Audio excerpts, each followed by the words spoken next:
As the vision holder for the New Paradigm Education project to build a home, a care home of sorts that is there to help people, support them through the transitions of birth and death, and also making midlife transitions.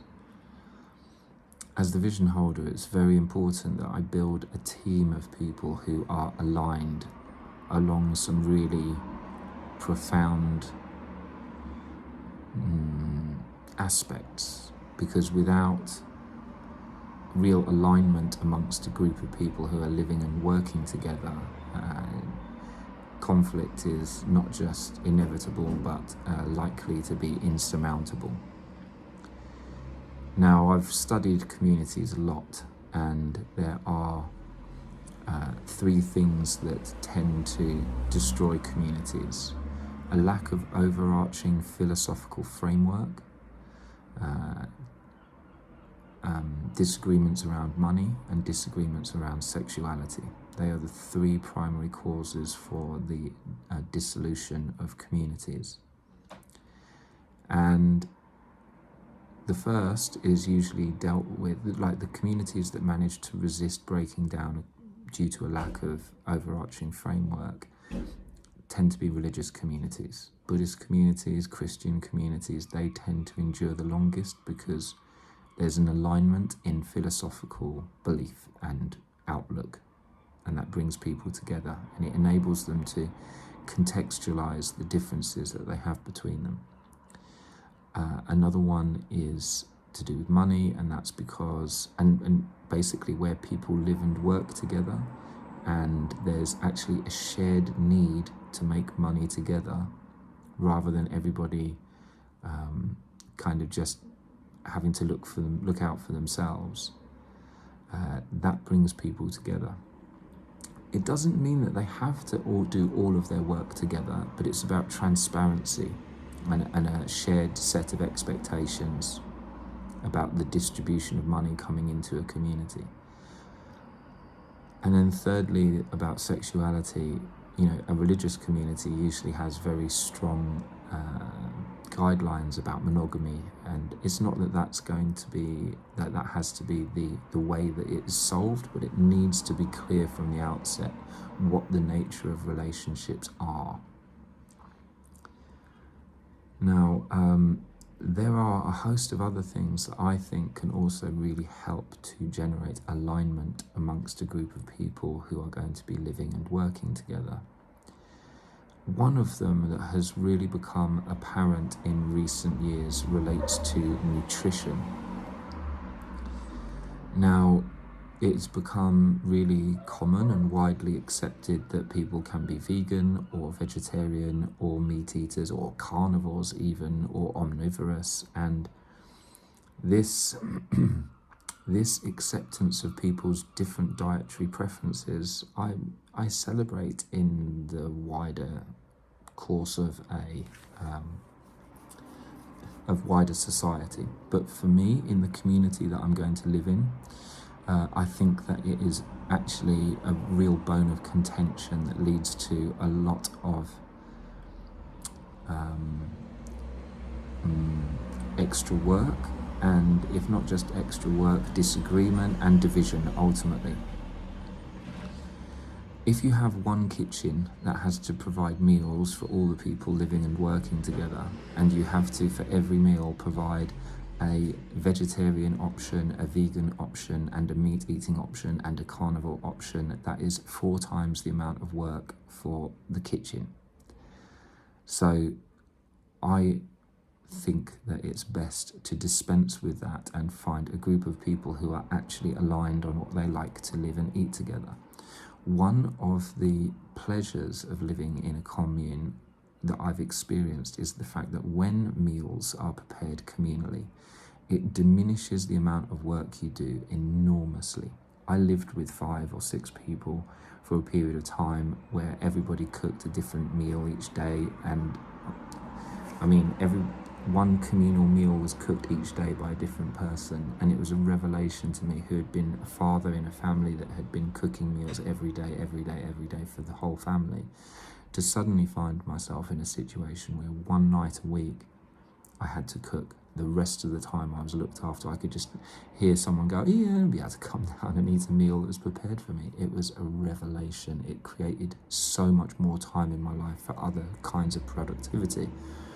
So I wish to live in a space where people prepare meals communally, taking turns, and to enjoy the liberation of time and money, but therefore there needs to be an agreement about what's going to be prepared and what is the food eaten. Now, you would have seen from the rest of this proposal that fasting is a really significant part of my approach, my philosophy for healing and for personal discipline and connection with spirit and personal renewal and preparation for death. And, it's such a profound practice. And some people would then associate that with being raw or being vegan or being vegetarian, and my experience is that actually none of those practices support fasting as well as the omnivorous approach, which is based around having bone broths, chicken broths, having well-prepared, grass-fed, home-prepared meats. I've known vegans and vegetarians that have had profound health concerns that have come from their diets. And in my personal experience, I've observed an ongoing physical cost to people who adopt those diets. Women not having their periods, people suffering from osteoporosis, people losing mental clarity and through a lack of fats. And it seems to me that veganism and vegetarianism are modern day luxuries in terms of health that actually have a real significant cost. Now, okay, there are people that live in the tropics who can live on raw fruitarian diets. There are people who have had vegetarian diets for a very long time.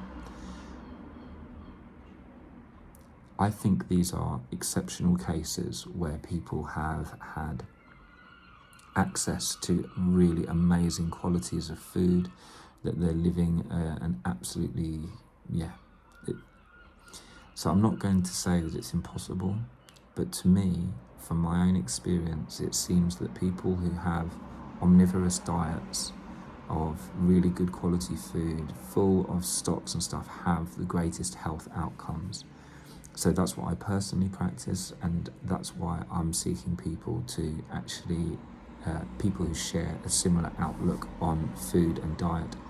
It's nothing personal to people who are vegans or vegetarians. By all means, practice what you want, but I cannot see how we can be properly aligned in a team, in a kitchen, if we do not share those same principles. It just is going to make life so much harder. There's going to be a major bone of contention there. I understand that some people feel that meat eating is harmful to sentient beings. I like to think that now that so much evidence has come out about the sentient nature of all living organisms, plants just as much, in fact, perhaps even more signs of life and consciousness than we animals, that the argument that that meat eaters are hurtful, harmful, unconscionable creatures is not really the case. What it seems to me is that we struggle to accept our own mortality, and that we are going to die, and that we are going to be consumed, and that is somehow wrapped up in the fact that we therefore don't want to consume anybody else or anything else that has any level of consciousness. I think that we really need to learn to accept the fact that we are mortal creatures that will die and be consumed, and that is part of being part of the wheel of life. And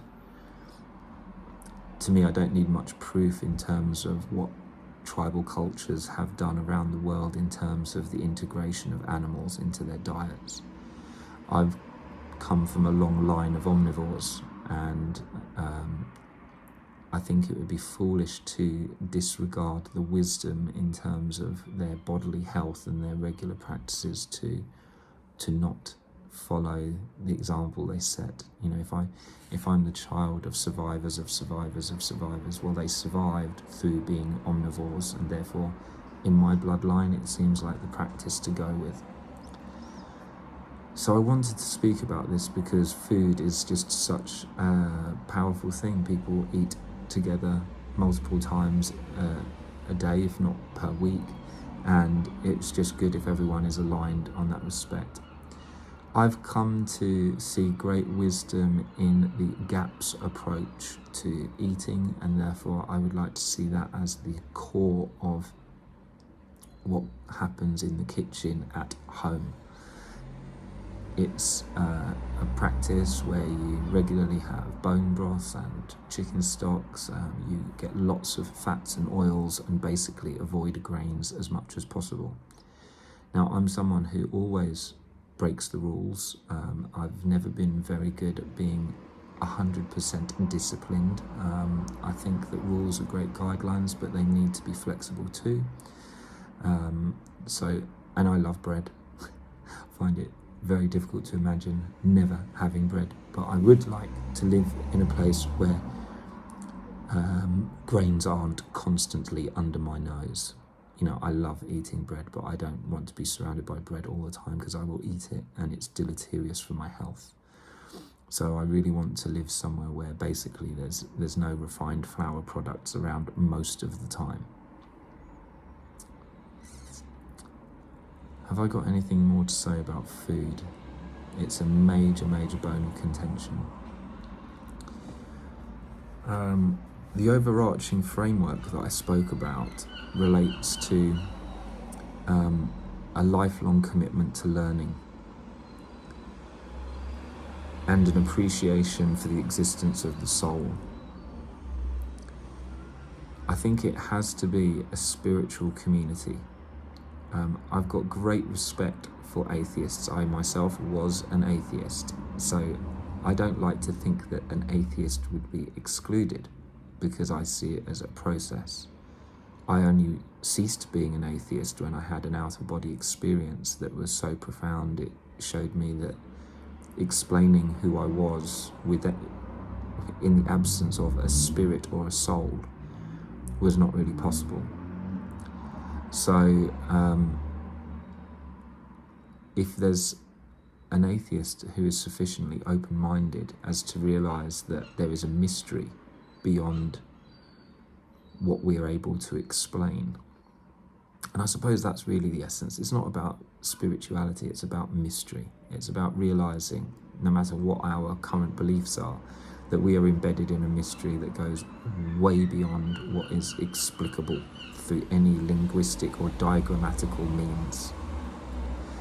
The ineffable beauty of existence is just so profound, and anyone who thinks that everything will ever be explained away or can be explained is suffering from a kind of hubris that I would not like to see take root in the community. So that's the overarching framework. It's an attitude of lifelong learning. It's an attitude of wanting to see all pain as an opportunity for growth, to want to see all conflict as an opportunity for learning. The overarching framework or philosophy is not just based in mystery and an appreciation of learning, but also somewhat founded upon an appreciation for non-violent communication. Now, non-violent communication is a technique that I've practiced for years and I've seen its limitations. It is not perfect. Our human cunning and guile is so outrageous that it even defeats us, and we can blind ourselves to our own violence. We're so cunning. I've seen non-violent communication used as a weapon, so that's possible, but its principles are still absolutely beautiful, and I think that is an incredible tool for self-awareness and for negotiation. So without confusing it with being the answer. It's a practice that I think can do with being inhabited by every member of the community. I find it difficult. I cannot see how a community could survive where there's someone who's so stubborn that they refuse to learn it. It can save so much time. It can handle so many things. It provides a common language for negotiation, and therefore I see it as a fundamental aspect and therefore part of the overarching philosophy that can bind a group of people together. Money. To me, what brings groups of people together are shared needs.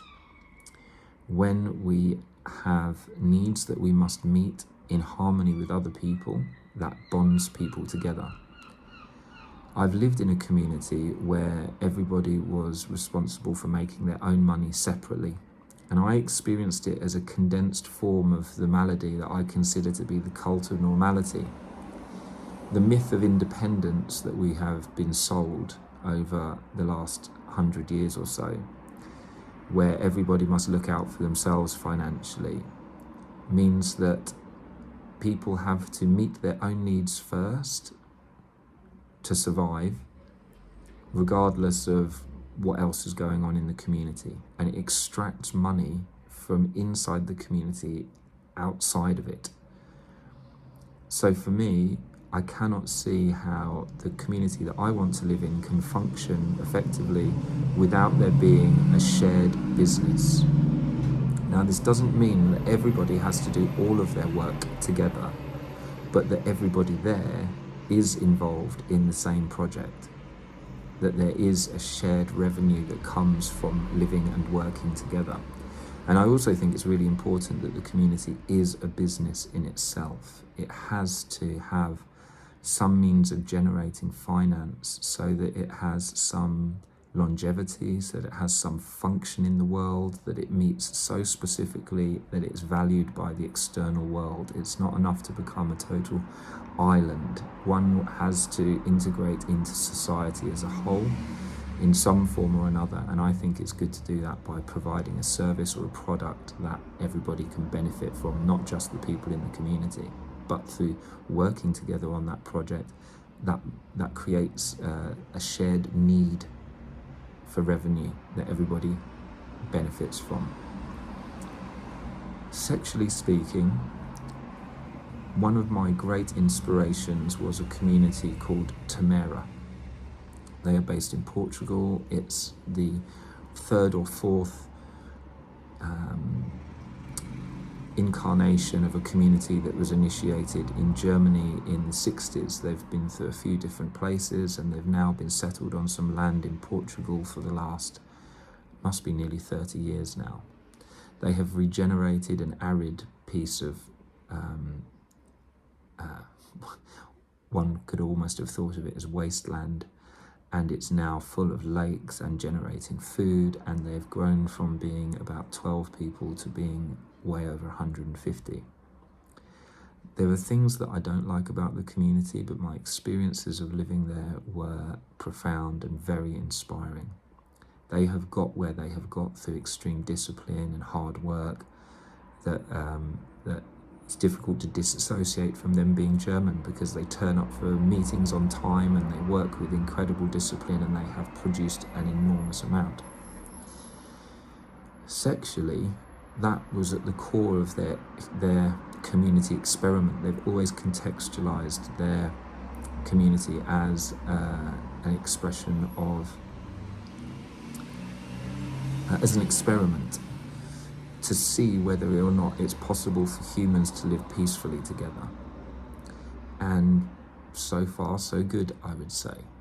They've done profound things to try and keep people connected. I actually suspect that their community is now suffering. I can't say that. I haven't been there for a few years, but there are signs that I'm getting that the community is untangling somewhat.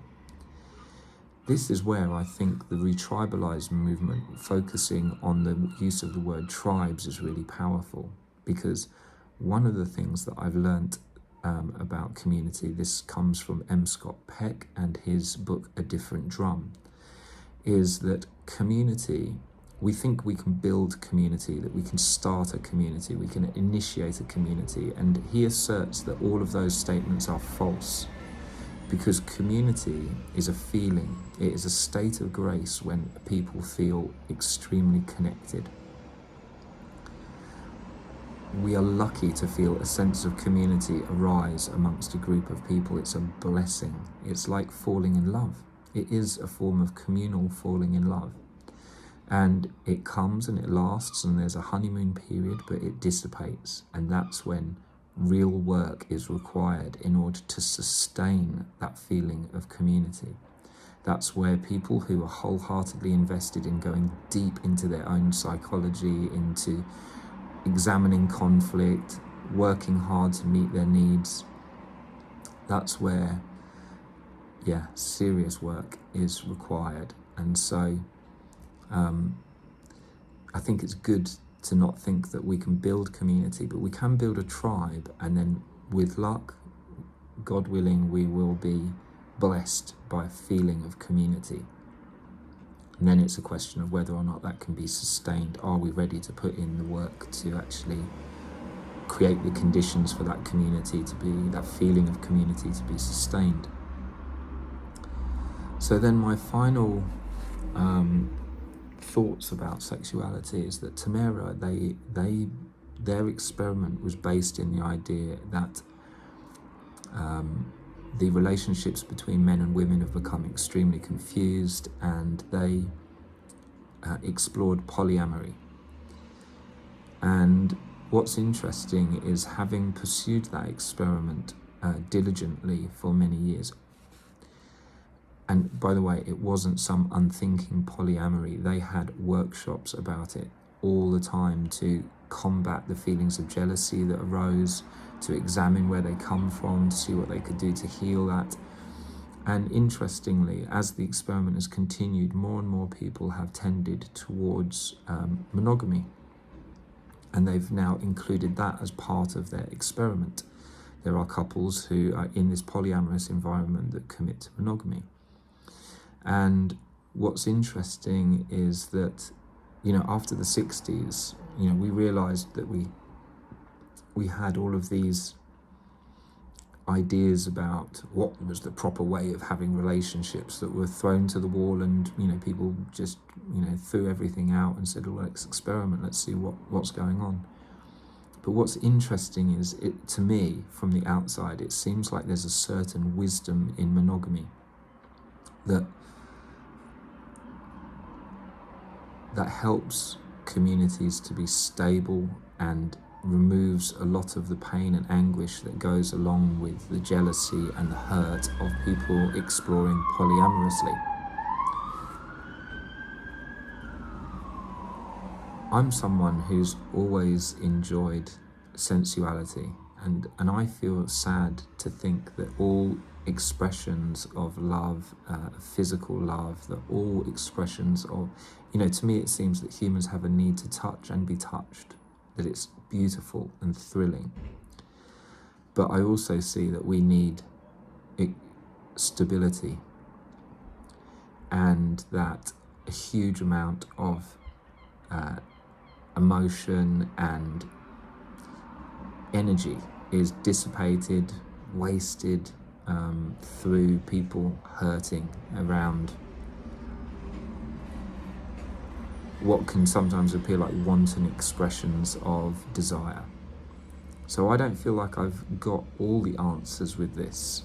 I feel that monogamy is the thing that would create the greatest stability, but I also think freedom is really important.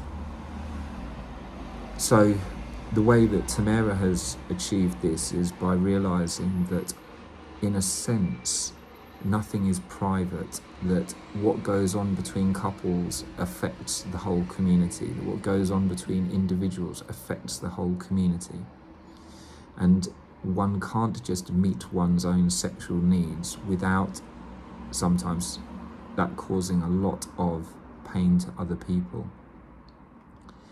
So it's difficult to know how to express this succinctly, except that I would argue for a basic appreciation of monogamy and a conscious expression of sexual freedom, so that we really ask our minds and our hearts, as well as our bodies, when we feel a state of arousal, that we respect other people's couples and realize that sometimes if we feel turned on by a partner who's a member of a couple or someone who's outside of our couple, it might be because there's something we're trying to escape from, something that we're trying to break into, and realize that a certain amount of respect for partnership is due, especially when it relates to families with children. I don't think I've got all the answers with this, and it's an extremely complex question, but it's to, I suppose if I wanted to create a boundary around it, it's that this would not be the place for sexual predators who think that they can just meet their own needs without being conscious of how expensive that is to other people and to the community as a whole. Health is another big aspect of what goes into building a strong community. And I came very close to being involved in a community project some years ago, where there were two people who were going to be core members who were extremely overweight and in their 50s and 60s. And it was already causing health conditions. And one of the things that occurred to me is that it was going to create an enormous impact on the community in very short time, if not immediately, because there were all sorts of activities that they couldn't do. Now, to be the pioneers in building a tribe, one needs a healthy team. And I just cannot see how someone can be part of a team and arrive and already have a profound health condition that ultimately is going to mean that other people have to do your work because you can't walk, because you can't move, because you blah, blah, blah, blah. Someone who already has a dependence on Western medicine. I like to think that if someone came to the community and realised that they needed to get themselves healthy, and that the community, the tribe might offer them the place to be able to do that, great. But if someone already arrives with a dependency upon Western medicine, then I feel like that's a deal breaker. And if there's already profound health conditions that are unregulated, then that is also a big problem. So yeah, people with a disposition and the disciplines of a healthy life are really fundamental.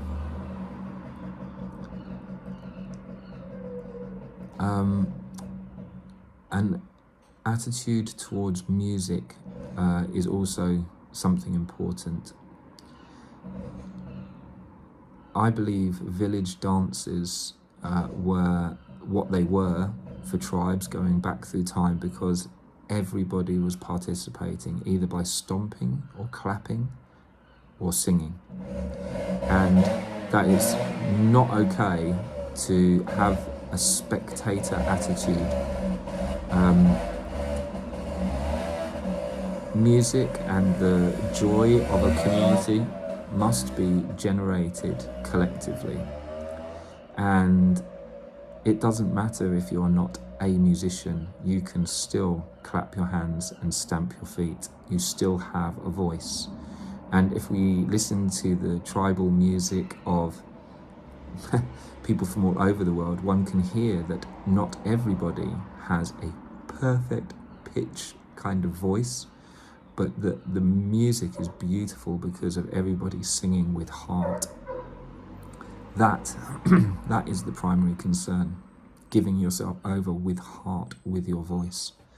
So anyone claiming, I have no rhythm and I cannot sing, for me does not have a place in this community. So I like to think that these things that I've spoken about here create a container that will be able to attract people who are properly aligned on these subjects. I hope you can hear that they're not, they haven't been arrived at thoughtlessly, that they are the result of many, many years of personal examination and research. And ultimately this provides the core for a team that can really work effectively together. So thank you for your attention.